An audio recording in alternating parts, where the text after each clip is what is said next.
ఈరోజు కార్యక్రమాన్ని ఏర్పాటు చేసినందుకు వారిని డిసిఓ గారిని అడిషనల్ కలెక్టర్ గారిని కోఆపరేటివ్ బ్యాంక్ వారిని అభినందిస్తూ అసెంబ్లీ సెషన్ నడుస్తున్నా సరే ఫస్ట్ సెంటర్ ఇక్కడ ఇంకా తక్కువ ఉన్నాయి. తిరుపతిలో దాదాపు 200 మంది మొన్నటికి 100 మంది రైతులు ధాన్యం తీసుకొచ్చిండ్రు. వాతావరణం చూస్తే అప్పుడప్పుడు ఉదయం పూట మబ్బులు పట్టినట్టు అనిపిస్తుంది. ఎప్పుడే ఏ కాలం ఒక్కసారి వర్షం వచ్చిందంటే మళ్ళీ 15 రోజులు మళ్ళీ మీరు ఎండల్లో ఆడబెట్టుకోవాలి అని ఆ విషయం కలెక్టర్ గారికి చెప్పగానే మనం వెంటనే స్టార్ట్ చేయడం కాదని చెప్పి అన్ని ఏర్పాటు చేసినందుకు ఏర్పాటు చేయడంతో పాటు రావాల్సిన ప్రికాషన్స్ ఏ విధంగా రైతులు అధికారులకు సహకరించాలో ఇవన్నీ కూడా అడిషనల్ కలెక్టర్ గారు మీకు చెప్పడం జరిగింది.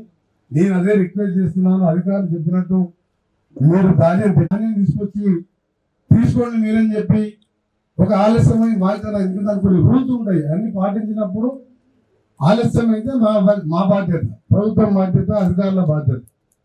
ఇవన్నీ కూడా పాటిస్తూ మన జిల్లాలో లాస్ట్ ఇయర్ మన తెలంగాణ జిల్లాలో నెంబర్ 1గా పేమెంట్లో కానీ ధాన్యం సేకరణలో ఫాస్ట్గా చేసిన జిల్లాగా మంచి పేరు ఉన్నది.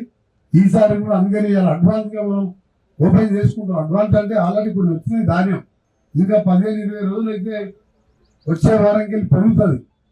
ఇంకా కొద్దిగా నీరు అవసరం ఉంటే 2 days బ్యాక్ మన శ్రీశైలంకి వెళ్ళి మన ఐడల్ జనరేషన్ జల ఉత్పత్తి మన విద్యుత్ ఉత్పత్తి చేసి వాటర్ సాగర్ రిలీజ్ చేసి ఏఎంఆర్ తీసుకొచ్చి ఏఎంఆర్ నింపడంతో పాటు ఇంకా డిస్ట్రిబ్యూటర్ కూడా నిలిచే కార్యక్రమం ఏర్పాటు చేస్తున్నాం.